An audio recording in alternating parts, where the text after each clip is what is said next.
it looks like I'm not going to go for a motorcycle ride today like I originally had planned. Just kidding, I didn't actually plan that. It's a snowstorm kind of day, and we're going to go do some welding. So stay tuned. It's going to be fun. Well, now that we're inside, away from that white stuff that nobody likes to talk about, and we're toasty warm, it'd be a good day to fire up the welder and melt some metal, I think. But not for a project for the bike necessarily right now. More so as just a little bit of welding chat to maybe help motivate some of you guys to go out and get a welder and start working on some of your own projects.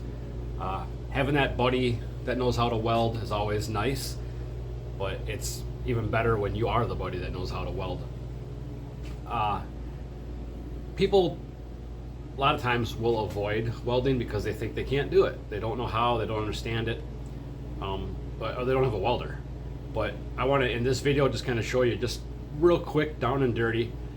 You don't have to be formally educated to weld and weld good. You just got to be motivated to try. Don't need the best equipment out there. I mean, there's YouTube videos out there on this stuff if you want to watch and learn, but you have to just dig in and do it. And I think for what we like to do with the cars, the trucks, the bikes, just general working on stuff, knowing how to weld is huge. And as nice as it is to have that buddy that has the welder, it's a lot more fun when you are the buddy with the welder. So I'm going to give you a quick just rundown of what I'm using here in my home garage and how easy it is to attain that.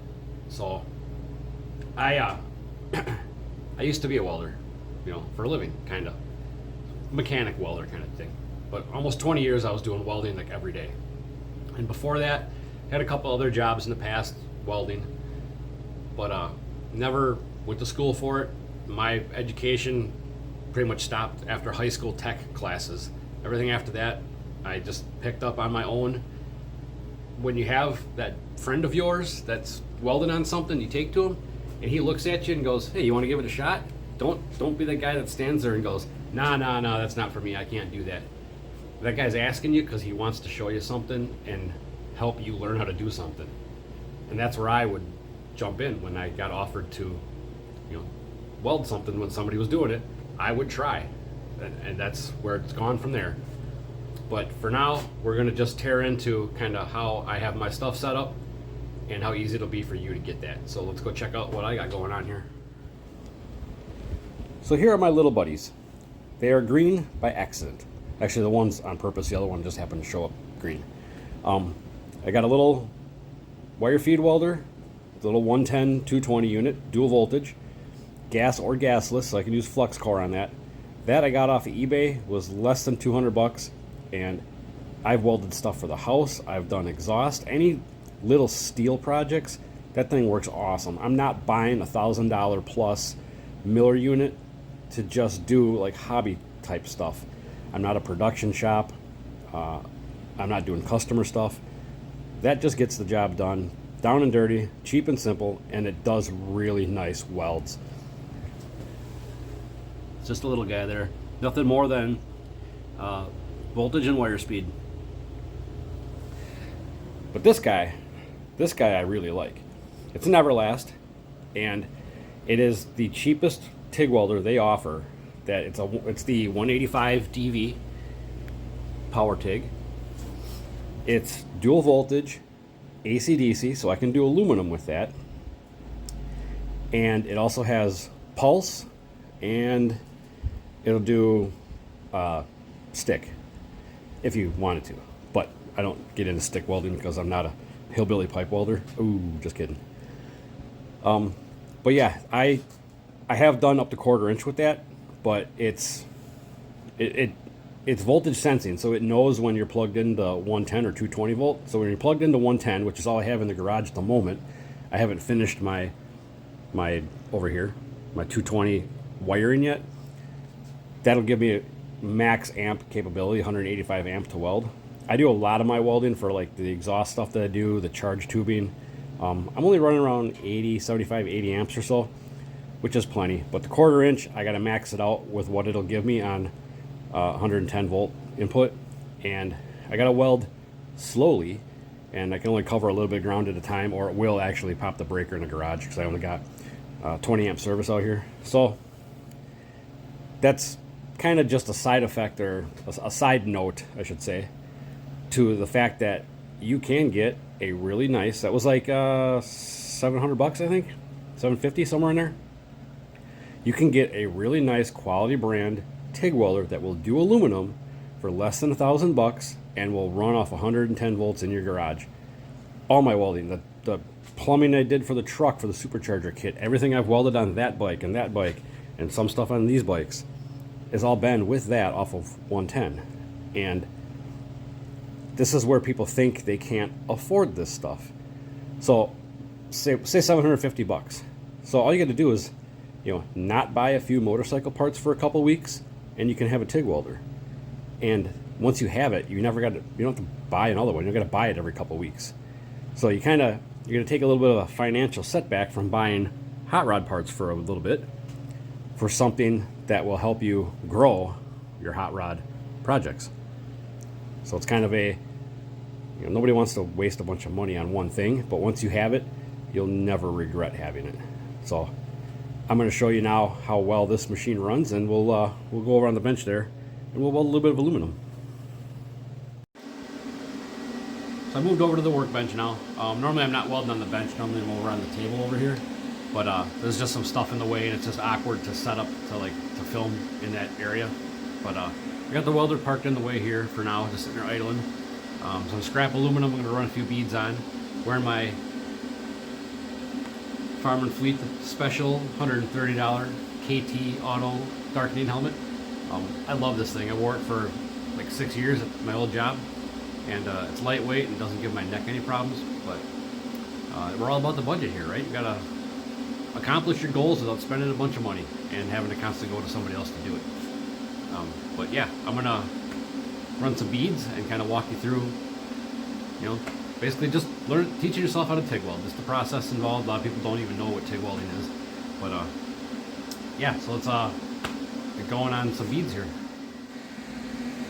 So this is the torch setup I'm using. Super basic, trigger finger. It's a number 7 cup. I use blue tungsten, and I'm running 65 amps right now. I did a couple test beads here just to make sure I could get the stuff cleaned up. This stuff's been sitting under a bench for a while. But with TIG welding or aluminum in general, like cleanliness is godliness. So I got a little rag there, Scotch-Brite, and some acetone. Just scuff the stuff up, acetone it, and you should be good to go. You just don't want any extra crap. You can still manage to get a weld if the stuff's not perfectly clean. It's just a lot easier if you got everything as clean as you can get it. You'll just have a lot more fun welding that way. The rod I'm using for a little test here is from Blue Demon, ER4043. It's just a real basic aluminum rod, 1/16. I have had better luck with the smaller diameter rods as opposed to the big stuff. It melts into the puddle faster, and you're not overheating the metal to try to get the rod to melt into the puddle. If you got a real big rod, that rod will suck some of the heat out. But I like being able to get a puddle going right away and then just dab, dab, dab, dab, dab, and get moving. And then you're not waiting for the rod to melt. So the 16th I've found has just been a good size for the small gauge stuff I do. And again, I am not a professionally trained TIG welder. This is stuff I just figure out on my own and just see what works and try different stuff. But let's weld something. So I have no idea how well this is going to film. I'm just trying to run a little short bead on some scrap aluminum, and there's no real good way to get a camera angle on this. I'm not set up real well for filming things for some reason. The biggest problem I see when people first try to learn how to TIG weld is they panic. They see that there's fire and spark and there's heat and stuff melting, and they go way too fast, and they're all over the place. Welding can be very therapeutic. You got to kind of just breathe and relax, and you're using both hands at one time, plus you're feeding with another one over here. You're trying to feed rod in. I'm not even real good at doing that. I get by. This is what I'm saying, is I just get by. Anybody can get by. But I'm going to try to just get a little puddle going and then just dab. I'm just going to weld like an inch, and we'll see how it looks.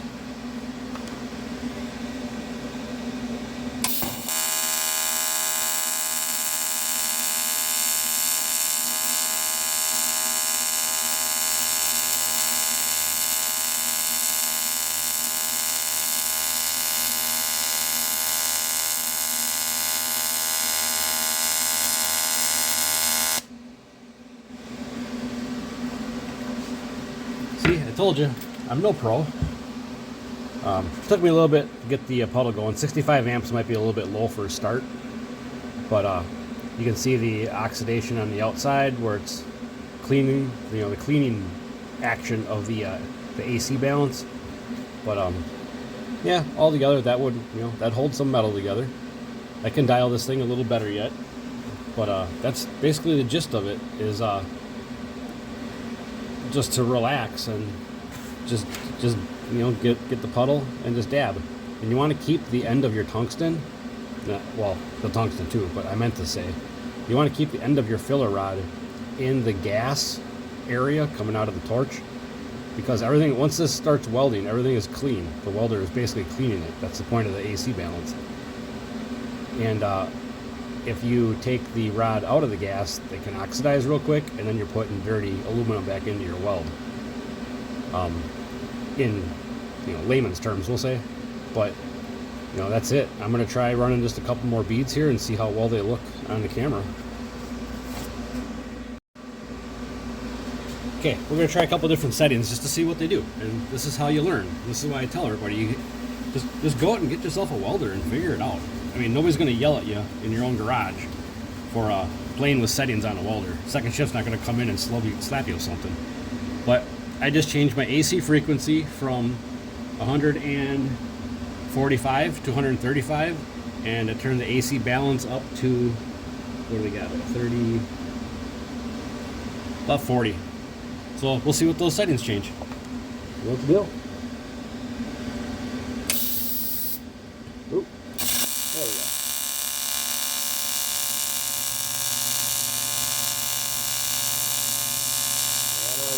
Doesn't like this as much.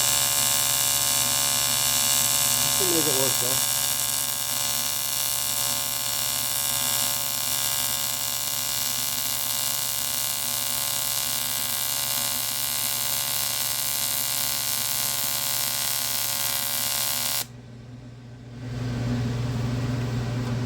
Was a little less happy. It was a little harder to get the arc started, but once it started welded, it actually did pretty good. I'm gonna run another one over here now, and we'll go from 65 to we'll try 70 amps now. Again, this is just 1/8 inch aluminum. I don't even remember what the alloy is. It might be 50, 54. It's just some scrap stuff.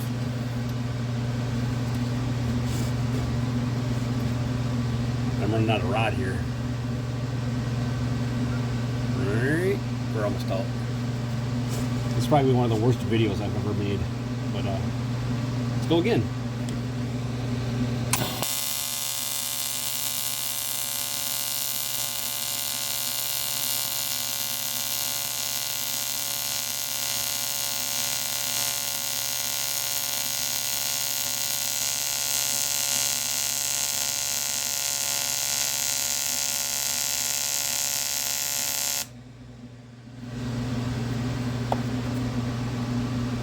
Again, my job that I had every day for 20 years was 99% MIG welding, aluminum and steel for that matter. The only TIG welding I've ever done was minimal at work when we got one towards the end before I left. Doing aluminum tanks, I was never real confident in it. But almost all of my TIG welding is self-taught in my own garage on my own projects. But I kind of like them settings. Let's try a little more on the frequency and see what we get.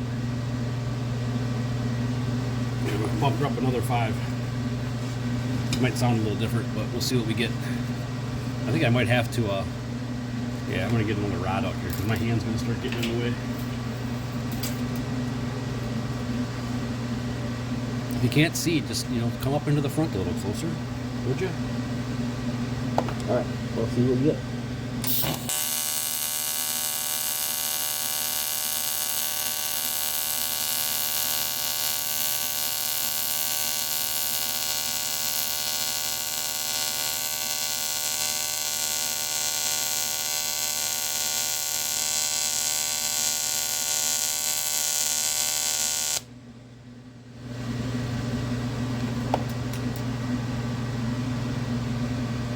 Not bad. I think the weld flattened out a little better, but that also could be because the piece is getting hot. let's switch to a cold piece. Okay, I switched out pieces here. We got our other one that's a little warm here. Now it's got my glove on it. And I am still at 70 amps. We are at well, they put them lines in, man. What the? Okay, frequency is 145, and balance is at 45. Then we'll make some extreme changes and see what it sounds like.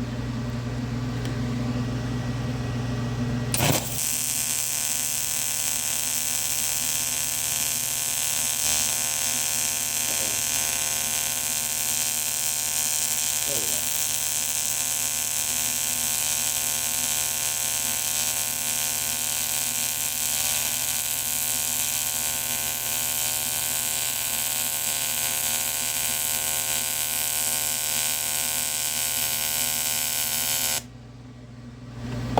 Not happy with that one. We're gonna go back.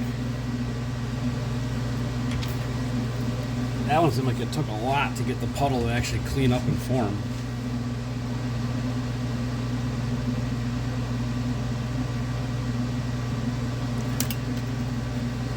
Let's try. We'll go to 180 on the frequency. You should hear a difference now. Just for fun.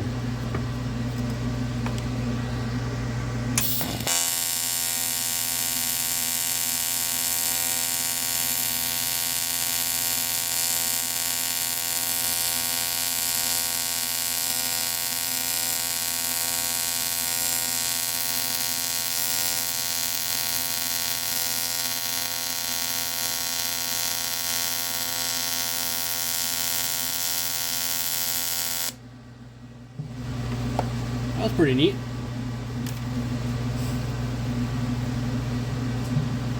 See, it's all about playing with settings.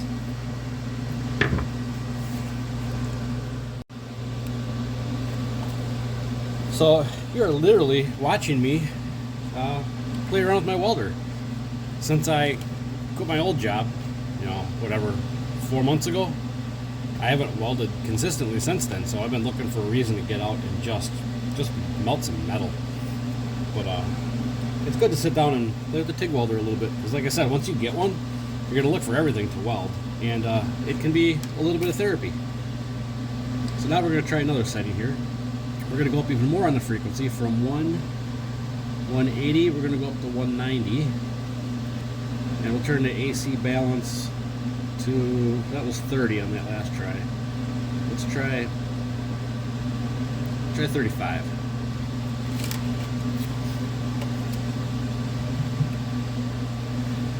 And I'm really sorry I don't have a darkening lens for my camera. I'll work on doing that.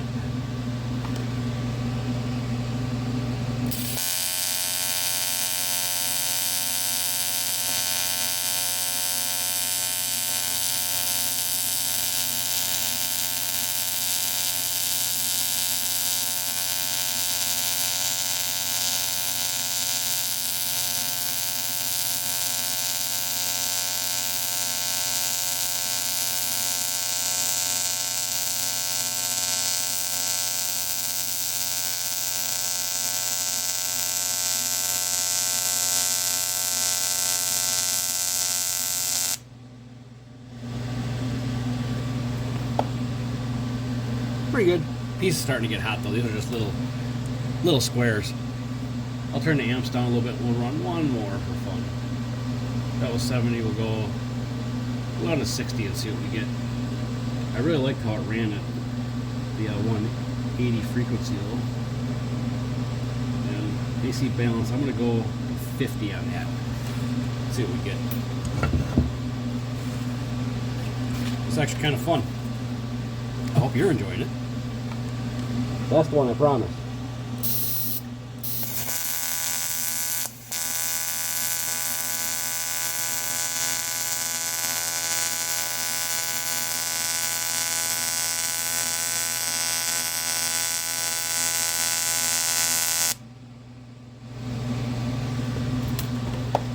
Not bad. One more thing I want to play with to show you guys. I'm going to show you how well this machine pulses. So we're going to do real long pulse.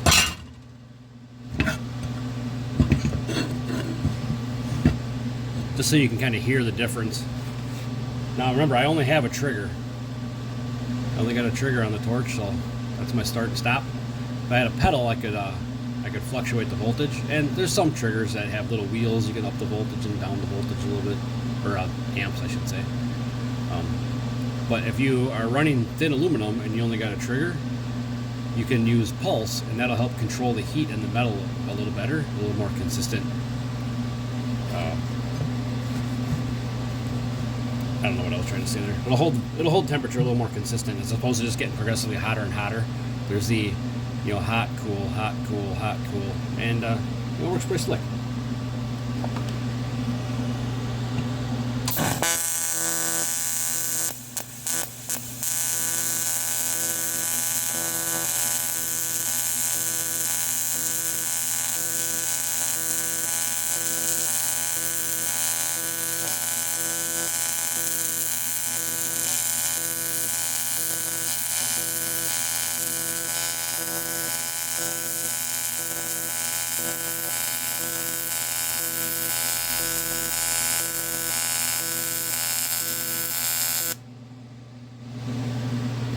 Man, it's been a while since I pulsed anything. It took me a little bit to get in a rhythm there because there is actually a rhythm to it. We'll do one. So there you have it. The Garage of Trust brings you another factual video about the fact that I am not a great TIG welder. I am not formally educated. You watched me literally. I didn't pre-rehearse or record any of that. You watched me play with my welder settings to try to show you what it does. And some beads run good, some don't. Given the time to dial in for a project, I can make it run really good, which that's what I like about that welder is once you get it set, oh man, she runs primo. But to just be playing with settings and kind of see what they do and what changes what, some things work, some things don't.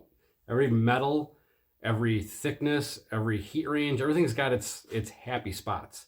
But the whole point of this is if you're not aware yet, is I'm that guy that likes to motivate people to go out and do things that they don't think they can normally do. There isn't one thing one man can do that another man can't learn to do on his own in some manner. And when I say man, I mean man, not women, because we know they can't even open pickle jars. So that's a joke. No hate mail, please. But yeah, I mean, we're always having fun in the garage, and I would love to see people go out. I'm into the welder, helmet, gloves, and supplies for less than $1,000. Just go do it. It's one of those deals, the skill you'll have forever. The machines will come and go. You buy, sell, some break. You can upgrade, you can get bigger, you can have ones for different processes. But the skill of welding you'll have forever. And once you know how to do it, all of a sudden you're looking for everything to weld, and everybody's going to bring you stuff to weld. And that's pretty fun. And the creative possibilities are endless. And that's what I like to see is people go out, be creative, build something, build a bike, build a truck, build a car, build a helicopter, I don't care. But yeah, go out and have fun. The last thing I wanted to say with this video is I want to do sort of a challenge for people. And where I got them here.